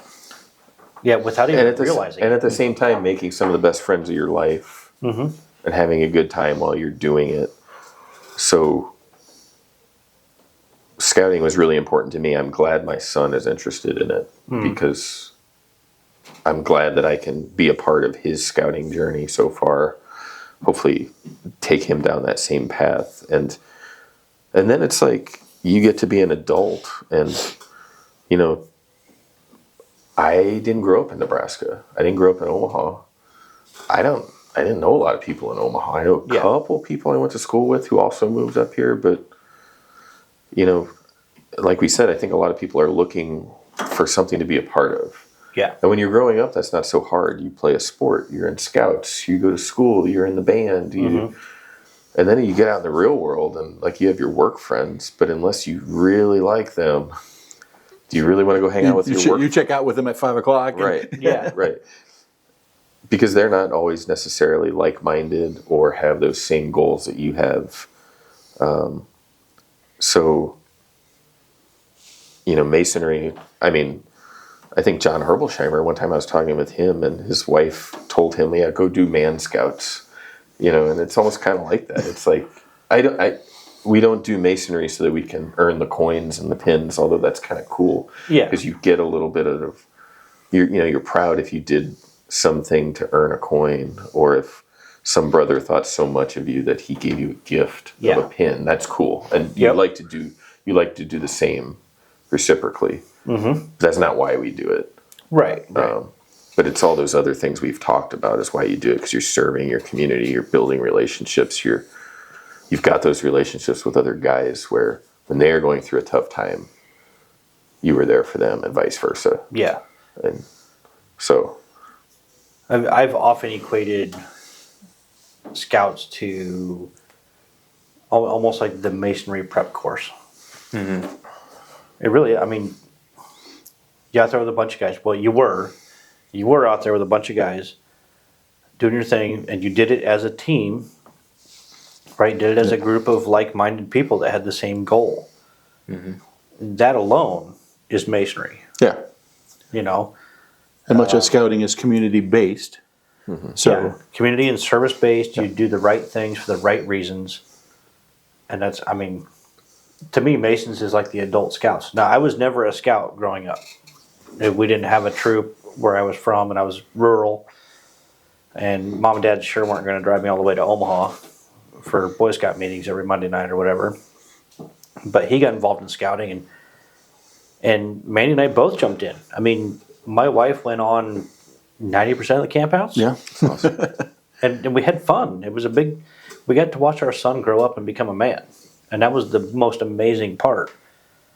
Is you watch these, because you started at, 8 years old as a cubby? As a bear. So then he crossed over and we met, and then we found your troop, or our troop, 331, on mistake. We had 2 troop visits scheduled. And we visited you guys on the wrong night, which ended up being the right night. Because we saw them in raw form. They didn't expect us. There was no pomp and circumstance. It was just honest and genuine. And you loved it. And that was the first night you guys showed up, or that we showed up. And there was a bunch of new kids. And that's the first night that I even noticed Dagan took everybody under his wing, like right there. You watched it happen. I didn't even know the kid, and so we're talking about Corporal Dagan Page, and he was the troop's big brother. yeah. I mean, he got thrown into that senior patrol leader position, and all the adults were like, "This is either going to go really good or extremely bad," and it was great. Yeah. I mean, the boys all loved him. He was the big brother, and it was cool. But yeah, I would say masonry prep course. Mm-hmm. That's the relationship to me. Yeah. I mean, like you said, Order of the Arrow. Most of the rituals the same. Yeah. I mean, it was made by a Mason. So the ceremony was made by Masons. So yeah, it's Yeah, a lot of the linguistics and stuff like that is, and the cadence. Yes. A lot of it's very similar. yeah, the Order of the Arrow ceremony is set up as a lodge room. Well, yeah, it is, isn't it? Holy shit! I never got that. Yeah. So. All right. You want to go down a rabbit hole? Something I never thought of before that I realized I thought of it. Before I thought of it. Okay. I'm confusing myself. No. So years ago, and this is way off base. So years ago, I had an uncle. He was the youngest of 6 kids. So my mom was the oldest, and he was the youngest. Like I remember when I was in maybe kindergarten to maybe 2nd grade, he was somewhere around the age of 16 to 18 years old, and he used to take me for a ride in his big old huge boat Ford Thunderbird, and it was jamming music that hurt my ears, and we were driving around the residential streets of Meade, Nebraska at like 40 miles an hour, and like I was just having a ball, right? Well, he ended up he took his own life at 46 years old, and it was my job to tell my mom. The family called me and says we can't tell mom, so I got the job. So my wife and my son, I don't even think you were in high school yet. I was 10. So they came and picked me up from work. We went out, talked to my mom. Of course, she was devastated. So I was like, Mom, you're coming to our house, for a few days while we all absorb and decompress and whatever. And on the way home, they dropped me off at work, and Heath and we're taking my Jeep, and we're taking kind of the back road around Chalco, Okay. behind Sap Brothers. And we saw this deer. There was 2 deer. And one of them took off running, back in the woods. The other one, you could see his legs like twitching. Like he's trying to run.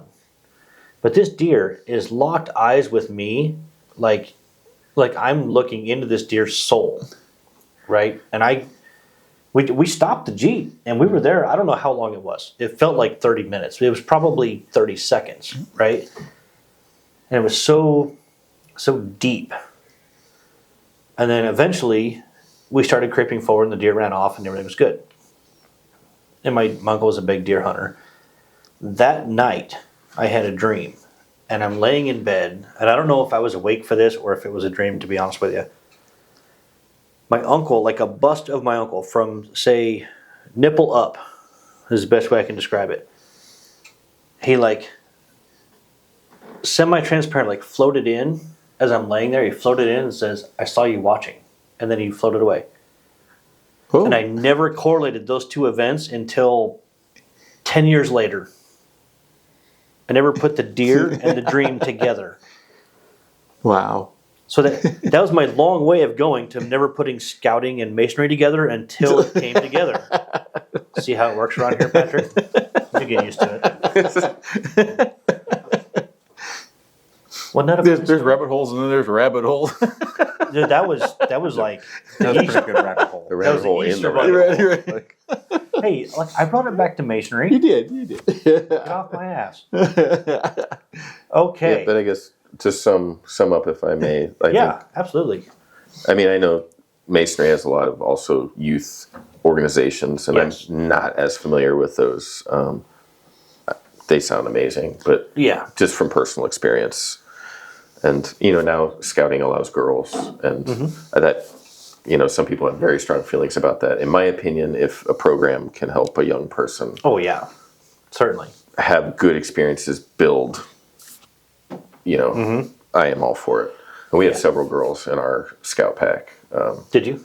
Or do you? Yeah, there's like 2 girls in our den. And I Really? think there's probably 5, 6, 7 total.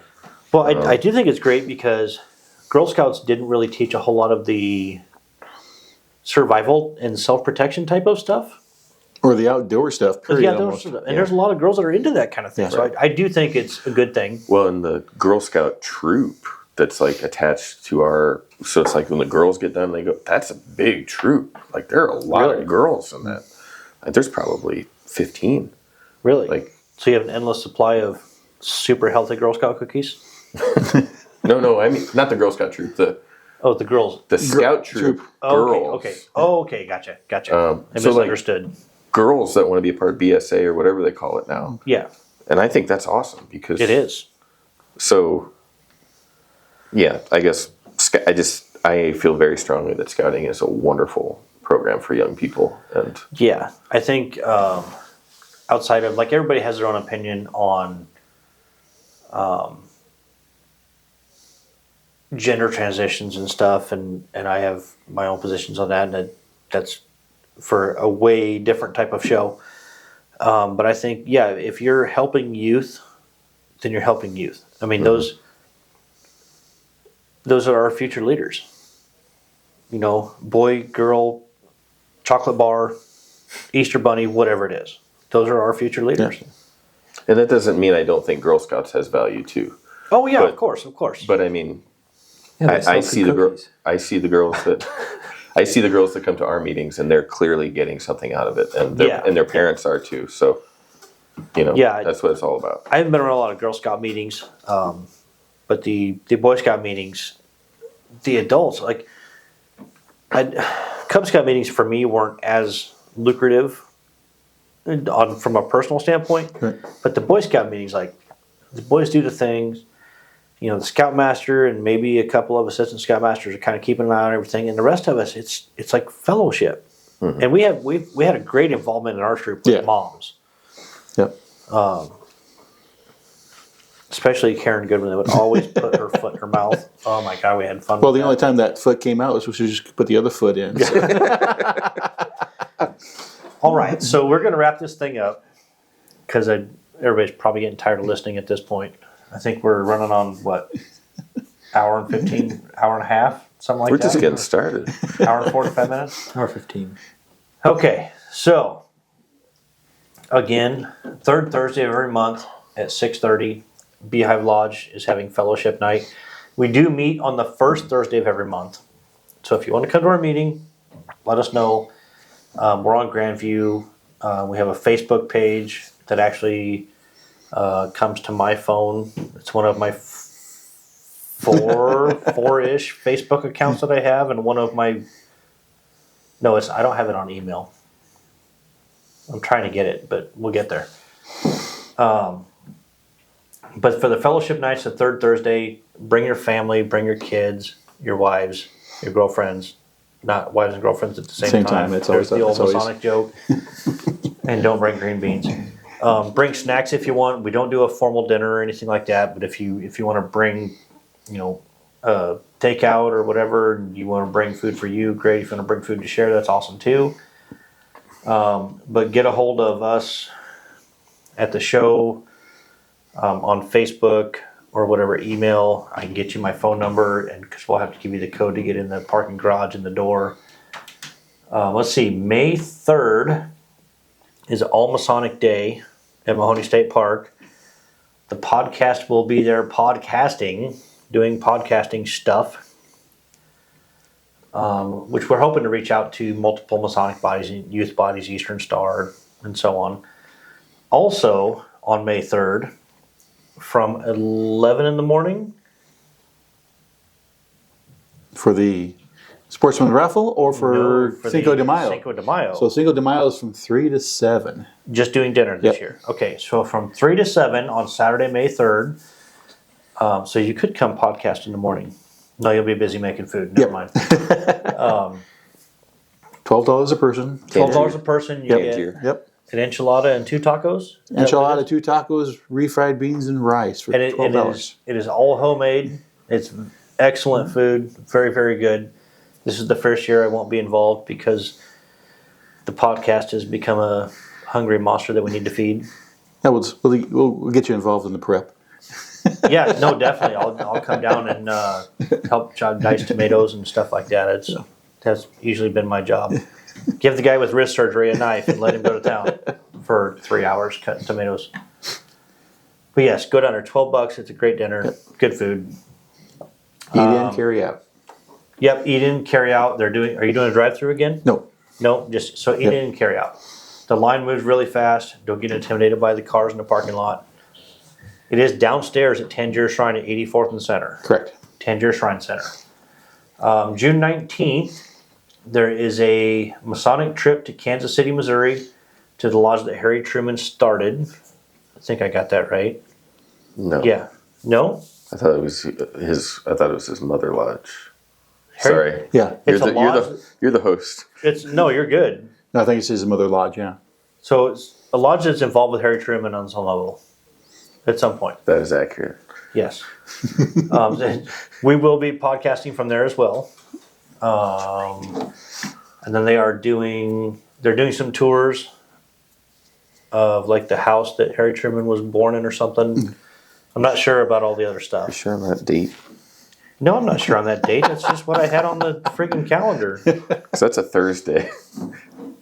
Oh, you know, Sorry, I'm just blowing this thing up. no. I'm not sure that. What? No, it's not June 19th. It's not even Harry Truman. My God. Isn't it May? It is in June, though, isn't it? Or maybe. I don't know. I've- We've gone off the rails, governor. You know what? You keep talking. what? I'm going to look up their Facebook page. I bet they just- put it we'll out come there. back to that. So, anyways, like, share, subscribe. Apparently, don't listen to any of our information because it's all bullshit. An hour what and do a we half. got? An What do we hour and a, I'm looking. An hour and a half in, you tell them just don't listen to it. Yeah, don't listen at all. Just forget everything you've heard. We're all good. So, like, subscribe, share, listen to the Traveling Man podcast with Brother Jim Hall. We were fortunate enough to be guests on his show. I haven't listened to it back yet. It'll release April 21st. We feel like it was a very good show. He's very easy to talk to. He's a very humble man. I'm sure if you're listening to this one, you've probably listened to his show.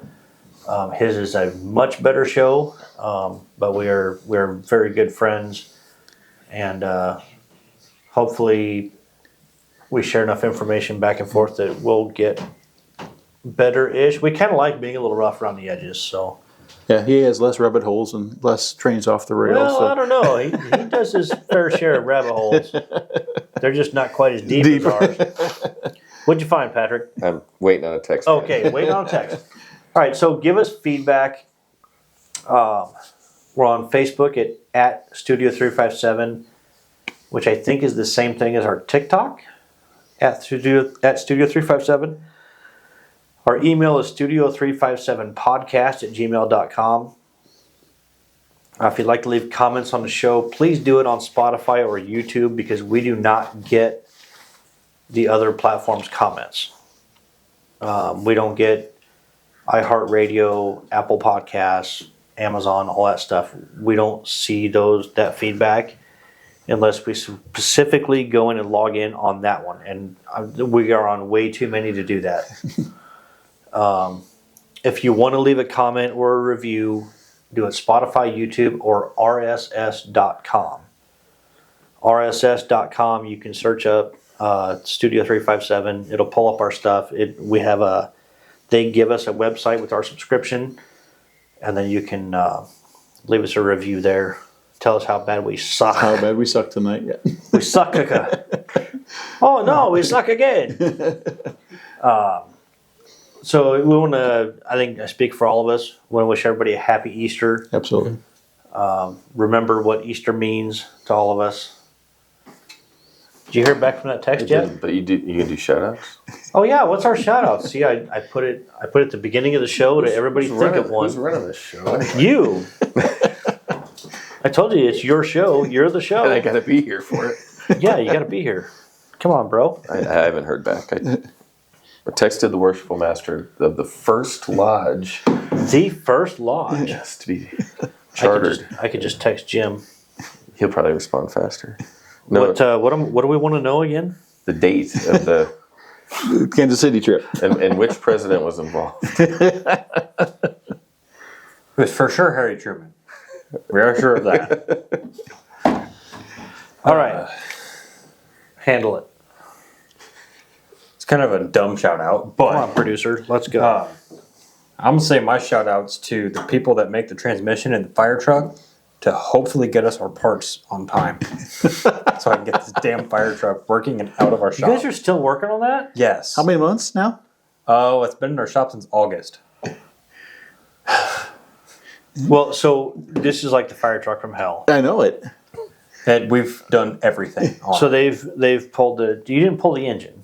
Yeah, we Oh, you did. did? So the engine, There hasn't been anything left in the fire truck. transmission, power divider, pump, Pumps multiple pumps. Tanks. So they put one pump back in, which took you 2.5 days to get it out, right? Or no, back in. Back in. Come to find out that one of the guys left the brand new seals laying on the bench instead of replacing them. So newsflash, it leaked. So they had to take it back out and put the new seals in. Then they get it all back together, and he tells me the other day on the way to lodge, he's like, we're screwed. Because the brass is coming down on us, like, we need this fire truck. They put it in gear, and it locks up and dies. I was like, you got some internal clutches or something going on. And they still don't know. Oh, no. We found out. Oh, what was it? There's supposed to be a lockup solenoid that we don't have. Called it, kind of, in a roundabout way. Well, we're pretty sure we don't have it. Yeah. All right, well, we haven't heard back, so stay tuned. Actually, search Belton Lodge. Oh, I can do that for our listeners right now. Yeah, do that on Facebook. Belton Lodge. 166, does that sound right? Sure. It's in Kansas. Oh, I didn't look for Belton on my calendar. Oh. Hang on. Jim Gill's typing. Belton Lodge 450. He said he was hanging out with his father. No. Yeah, they're doing like wedding stuff or something. Yeah. So he's probably happy to get away. Truman petitioned for membership in the Belton Masonic Lodge in December 1908. He was accepted soon after and quickly passed through the different degrees of membership. My Masonic career has been helpful in teaching me to get along with people, Truman wrote in his late in life. Has caused me to become more familiar with the Bible and inspired me to read a great deal of history. There we go. So when's the trip? Yeah, I don't know when we're going. Oh, April 19th. April 19th. That is coming up very soon. So next weekend. I mean, 2 weekends. That is the day. That is, That yes. is the day before Easter. Yeah. 2 weeks from today. Okay. So 2 weeks and 2 days from when you'll listen to this on the way to work. Because we release on Sunday night, but it's usually late enough where you don't listen to it. So it'd be 1 week, and No. just say April 19th. April 19th. April 19th. Yeah, it'll be a weekend, whatever. Patrick, shut up. I haven't done that yet. So. I love it. All right, guys. Yeah, everything we said before. Shout out. We love having our fans. Oh, yeah. You gave a shout out, right? Dave, what's yours?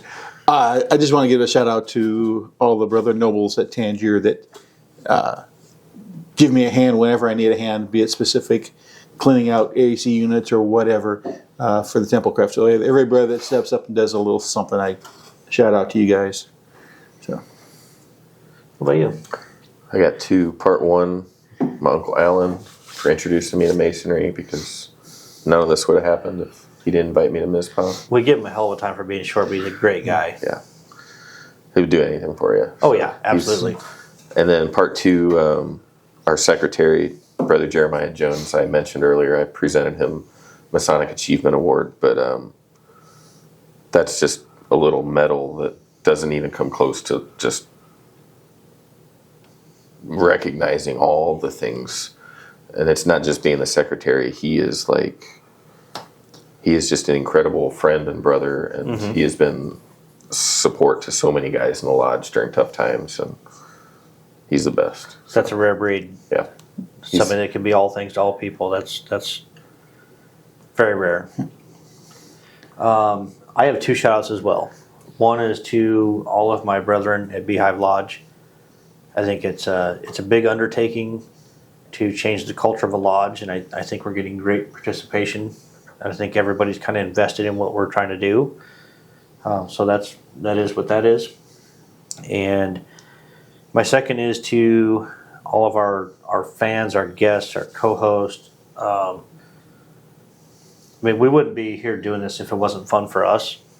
I think I hope the fans are enjoying it.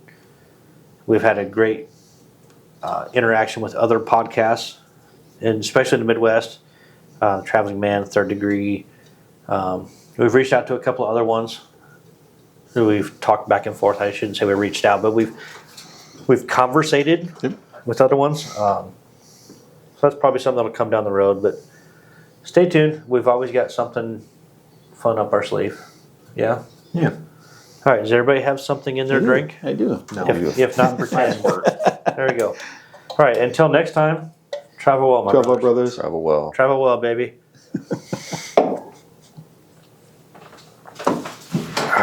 Cut that shit, dog. When it comes to something as important as insurance, it's imperative that you work with an agency who has an in-depth knowledge of multiple insurance products, companies, and guidelines, not just one. We are completely independent agents, and we work for your best interests. We are Mason-friendly. We have locations in Fremont and Elkhorn. We provide policies for virtually all of your personal and commercial needs, including health and dental. Visit our website at www.theinsurancecenterinc.com. We're available Monday through Friday, 9 a.m. to 5 p.m.